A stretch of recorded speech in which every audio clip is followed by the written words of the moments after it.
லகரம் நேயர்கள் அனைவருக்கும் வணக்கம்.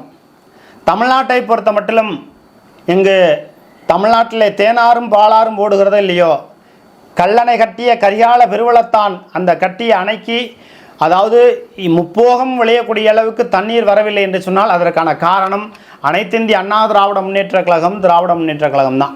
இந்த ரெண்டு கட்சியை நம்ம குறை சொல்லிக்கிட்டே இருந்தாலும் கூட திராவிட முன்னேற்ற கழகம் அதிக அளவுக்கு நம்ம தமிழினத்திற்கு துரோகம் செய்தது, தமிழீழத்திற்கு துரோகம் செய்தது, மேகதாது அணை கட்டுவதற்கு துரோகம் செய்தது, நமக்கு அந்த மாநிலங்களுக்கு ஆதரவாக இருந்தது என்று பல்வேறு விஷயங்களை சொன்னாலும் இந்த மது ஆலைகளை முதலிலே கொண்டு வந்தவர் நமது புரட்சி தலைவர் எம்ஜிஆர் தான், மாற்றுக்கிறதே இல்லை. 1981 மதுக்கடைகளை எம்ஜிஆர் கொண்டு வந்தார். கருணாநிதி அதை எதிர்த்தார். அதாவது 4 நிறுவனங்களுக்கு மது ஆலைகள் தயாரிப்பதற்கான உத்தரவாதம் கொடுத்து நல்ல சரக்குகளை தான் கொண்டு வந்தாங்க. அதில் ஒன்றும் மாற்றுக்கிறதே கிடையாது. ஆனால் இதே கருணாநிதி அவர்கள் தரையில் உட்கார்ந்து கொண்டு போராட்டம் நடத்துகிறார். ஒரு வருடத்திற்கு 36 கோடி ரூபாய் வருமானம் கிடைக்கிறது, அது ஒரு 4 குடும்பத்துக்கு போகுதா, ஒரு குடும்பத்துக்கு போகுதான்னு சொல்லி தரையில் உட்கார்ந்து போராட்டம் பண்ணியவர் தான் கலைஞர் கருணாநிதி அவர்கள். அப்படி போராட்டம் ஆர்ப்பாட்டம் என்று செய்த கலைஞர் கருணாநிதி அவர்கள் பின்னாளில் அதே தான் மறுபடியும் அவர் செஞ்சார். அப்புறம் காங்கிரஸ் கட்சி ஆதார் கார்டு கொண்டு வரணும்னுச்சு, பாஜக எதிர்த்துச்சு. மறுபடியும் பாஜக ஆட்சிக்கு ஆதார் கார்டு அவங்க தான் கொண்டு வந்தாங்க. ஜிஎஸ்டியை காங்கிரஸ் தான் கொண்டு வந்துச்சு. ஆனால் அந்த கொண்டு வரணும்னு சொன்ன போது பாஜக எதிர்த்தது. ஆனால் காங்கிரஸ் கட்சி பாரதிய ஜனதா கட்சி ஆட்சி அதிகாரத்தை ஜிஎஸ்டியை கொண்டு வந்தது. ஆக கொள்ளையடிப்பதிலும் பணம் சம்பாதிப்பதிலும் பாஜக காங்கிரஸ் திமுக அதிமுக கூட்டு கொள்ளைகளாகத்தான் இருக்கிறார்கள், மாற்றுக்கருத்தே இல்லை. ஆனால் இதற்கெல்லாம் தீர்வு என்ன கிடைக்க போகிறது? இந்த நாட்டுக்கும் இந்த நாட்டு மக்களுக்கும் என்ன தீர்வு கிடைக்க போகுது? இப்போ தமிழ்நாடு முழுவதுமாக இருக்கக்கூடிய அந்த பிராய்லர் கோழி பண்ணைகளை முற்றிலுமாக அகற்ற வேண்டும் அப்படிங்கிற செய்தியை நம்ம ஏற்கனவே சொல்லியிருக்கோம். பல்வேறு சமூக ஆர்வலர்கள் சொல்கிறாங்க, அந்த பிராய்லர் கோழினால் என்ன ஏற்படுது? அது ஆணுக்கும் சரி பெண்ணுக்கும் சரி பிராய்லர் கோழி சாப்பிடுவது என்பது மிகப்பெரிய ஆபத்து. எந்த ஒரு அமைச்சர் வீட்லேயும் சட்டமன்ற உறுப்பினர் வீட்லேயும் பிராய்லர் கோழின்னு பெரிய அளவுக்கு சாப்பிட மாட்டாங்க. நம்ம ஏற்கனவே அதிமுக ஆட்சியிலே நம்ம செய்தி வெளியிட்டிருந்தோம். முன்னாள் அமைச்சர் விஜயபாஸ்கர் அவர்கள் பிராய்லர் கோழி திம்பாரா பிராய்லர் கோழி முட்டை சாப்பிடுவாரான்னு போட்டிருந்தோம். குட்கா விற்பனை என்பது தமிழ்நாடு முழுவதுமாக நடக்குது. அரசு எந்த அளவுக்கு அனுமதி கொடுக்கிறது, எந்தெந்த பகுதியில் விற்கப்படுகிறது, எத்தனை வழக்குகள் பிடிக்கப்பட்டதுங்கிற தகவலை தான் நம்ம தகவல் அறிவு உரிமைச்சட்டத்தில் போட்டிருந்தோம்.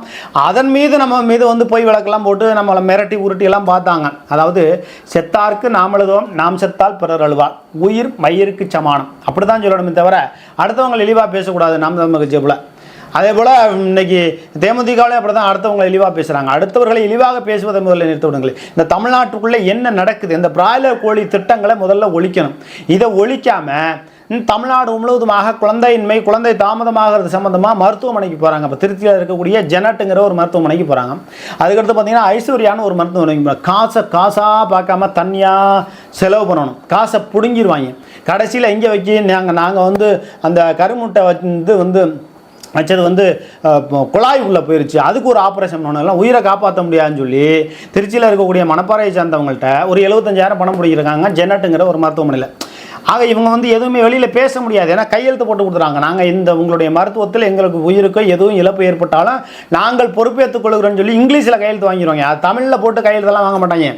அயோக்கிய பேர் வந்த திருச்சியில் இருக்கக்கூடிய சில மருத்துவமனைகள் இப்படி பல்வேறு வேலைகளை எல்லாத்துக்கும் ஒரே மாத்திரை தான்.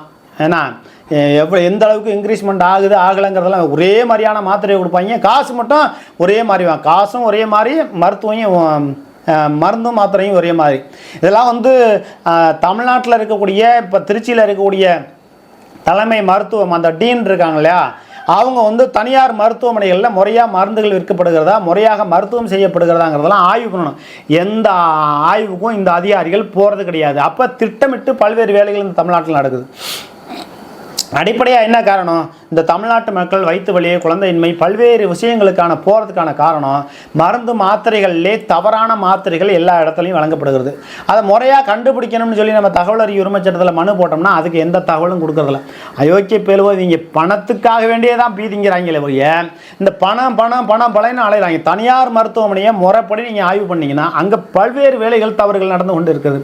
மருந்துகள் கள்ளப்புற, அதாவது கவர்மெண்ட் மாத்திரையை ஒரு இடத்துல போட்டு அரைச்சி அதை தனியார் மருத்துவமனையில் மருந்தோட சேர்த்து அதை கொண்டு வந்து தனியார் மருத்துவமனையில் கொடுக்குறாங்க. பல்வேறு வேலைகள் கஞ்சா பல இடங்களில் நடக்குது. இப்போ திமுக ஆட்சியில் கஞ்சா விற்பனை செய்யப்படுகிறதுன்னு சொன்னால் அது அதிமுக ஆட்சியில் ஒன்றும் நடக்காமல் இல்லை.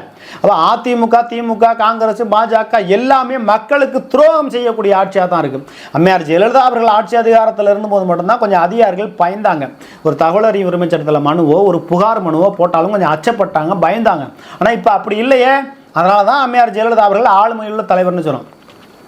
2021 போட்ட மனுவுக்கு 2022 போட்ட மனுவுக்கு 2024 தமிழ்நாடு தகவல் அறியும் உரிமையத்தில் வந்து விசாரணைக்கு வருது.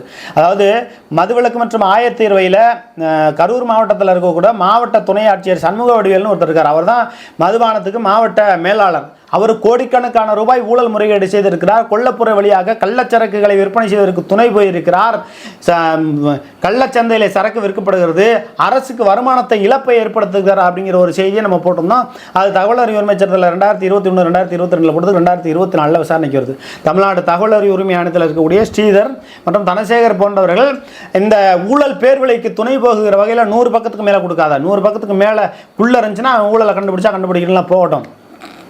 அப்போ ஊழல்வாதிகளுக்கு துணை போகிற வகையில் இந்த தமிழ்நாடு தகவல் அறிவு உரிமையத்தில் உள்ள ஆணையர்கள் செயல்படுகிறார்கள். அப்போ தமிழ்நாட்டில் இந்த மதுவிலக்கு மற்றும் வந்து சாராயம், பிராய்லர் கோழி இதெல்லாம் ஒழிக்கணும்னா என்ன பண்ணணும்? மக்கள் விழிப்புணர்வோடு இருக்கணும். தென்னம்பால் பணம்பால் இருக்கிறதுக்கு அனுமதி கொடுப்பதற்கு அரசாங்கத்தை வலியுறுத்தணும். அந்த வேலைகளை யாருமே செய்யலை. இங்கே விஜயலட்சுமி பிரச்சனையை தீர்த்து வைக்கிறதுக்கும் துறைமுகக்கும் சவுக்கு சங்கருக்கும் பிரச்சனையை பற்றி பேசுறதுக்குமே நமக்கு நேரம் கிடைக்கல. ஏன்னா தமிழ்நாட்டில் இருக்கக்கூடிய ஊழல் முறைகேடுகளை பற்றி பேசுறதுக்கும் கொஞ்சம் சமூக ஆர்வலர்கள் யூடியூபர்கள் கொஞ்சம் முன்னுரிமை வரணும். ஏன்னா டிவி ஊடகங்கள் பேசுவது என்பது இப்போ இந்த அளவுக்கு ஊழல் முறைகேடு நடக்கிறது. ஒரு மாவட்ட துணை ஆட்சியர் கோடிக்கணக்கான ரூபாய் கொள்ளையடித்து வைத்திருக்கிறார். அந்த கொள்ளையடித்து வைத்திருப்பதை வெளியில கொண்டு வரணும் அப்படின்னு பேசக்கூடிய யூடியூபர்கள் தைரியமா பேசுங்க, ஒன்றும் பிரச்சனையே கிடையாது. ஆனால் இந்த தமிழ்நாட்டை பொறுத்தவரையிலும் சாராயங்களும் தெருவெங்கும் ஓடிக்கொண்டிருக்கிறது, கஞ்சா தெருவெங்கும் ஓடிக்கொண்டிருக்கிறது. மருத்துவமனைகள் திருச்சியில் இருக்கக்கூடிய ஐஸ்வர்யா ஜெனட் போன்ற மருத்துவமனைகள் இங்கு வந்து அங்கே வரக்கூடியவர்கள்ட்ட பணம் பிடுங்குகிற வேலையை தரமான மருத்துவங்களை செய்யலை. கேட்டால் அது அப்படித்தான், இது இப்படித்தான் அப்படின்னு சொல்லி தான் பணத்தை பிடுங்கணும். அதை தவிர அவங்களுக்கு வேற நோக்கமே கிடையாது. ஐஸ்வர்யாவில் போய் மருத்துவமாக இருக்கக்கூடியவர்கள் பல பேர் வைத்தறிச்சலோட என்கிட்ட சொன்னது. நான் முறைப்படி அந்த மருத்துவமனைக்கு வந்து தகவல் அறிவு உரிமை சட்டத்தில் மனுவும் போட்டிருக்கேன், எந்த விதமான நடவடிக்கையும் இல்லை.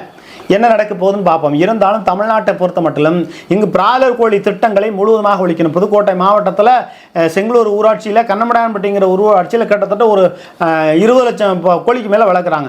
ஒரு 20,000 கோழிக்கு மேலே வளர்த்தாவே அங்கே வந்து வட்டாட்சியர் வந்து வாரத்தில் ஒரு நாள் போய் ஆய்வு பண்ணணும். கால்நடை அதிகாரிகள் வாரத்தில் ஒரு நாள் ஆய்வு பண்ணணும். யாரையுமே ஆய்வுக்கும் போகிறதில்ல, ஒரு மயிருக்கும் போகிறதில்ல.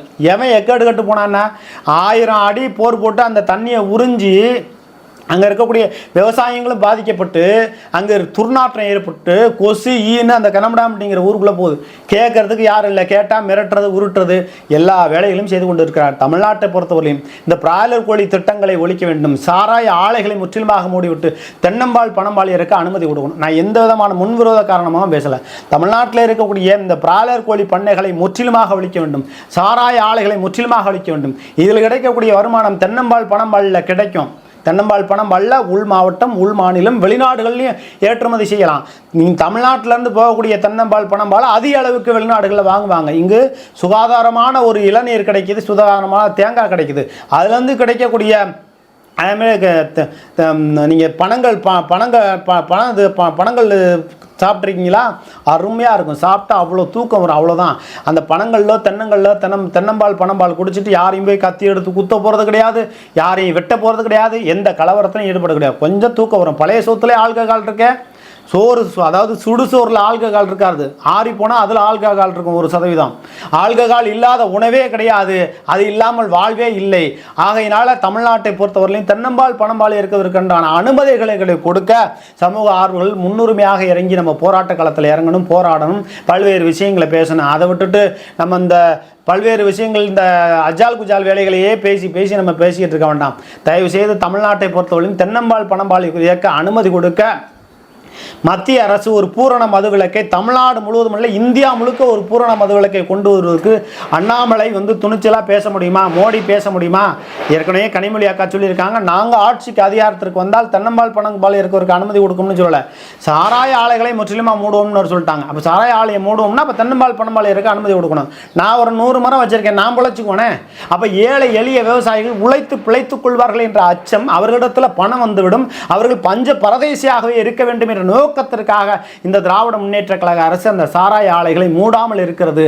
ஆகையினாலே சாராய ஆலைகளை முற்றிலுமாக மூடுவதற்குண்டான வேலைகளை செய்வதற்கும், பிராய்லர் கோழி திட்டங்களை முற்றிலுமாக ஒழிக்க வேண்டும், நாட்டுக்கோழி பண்ணைகளை ஊராட்சி வாரியாக நிறுவி வாரத்தில் ஒரு நாள் நாட்டுக்கோழி கறி அந்த ஏழை எளிய பள்ளி மாணவர்களுக்கு வாரத்தில் ஒரு நாள் கொடுப்பதற்குண்டான வழிவகைகளையும், பள்ளிகளுக்கு நாட்டுக்கோழி முட்டைகளை வாரத்தில் 2 நாள் 2 முட்டை கொடுத்தா போதும், 7 முட்டை கொடுக்க வேண்டியதில்லை, வாரத்தில் 2 முட்டை நாட்டுக்கோழி முட்டை கொடுத்தா போதும். அப்படியான விழிப்புணர்வு செய்திகளை நம்ம பரப்போம். தென்னம்பால் பனம்பால் இருக்க அனுமதி கொடுக்க வேண்டும், சாராய ஆலைகளை முற்றிலுமாக மூட வேண்டும், பூரண மதுவிலக்கு கொண்டு வந்து சாராய ஆலைகளை முற்றிலுமாக மூடுவதற்கு இந்தியா முழுவதுமாக ஒரு சட்ட விதிமுறைகள் கொண்டு வருவதற்கு பாரதிய ஜனதா கட்சிக்கு துணிச்சல் இருக்கிறதா?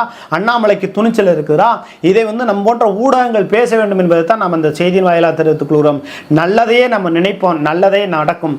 அதே நேரத்தில் இந்த பிராய்லர் கோழி திட்டங்களையும் சாராய ஆலைகளையும் முற்றிலுமாக மூடிவிட்டு தென்னம்பால் பனம்பால் இருக்கிறதுக்கு அனுமதி கொடுக்க நாம் நிச்சயமாக குரல் கொடுப்போம். நன்றி, வணக்கம்.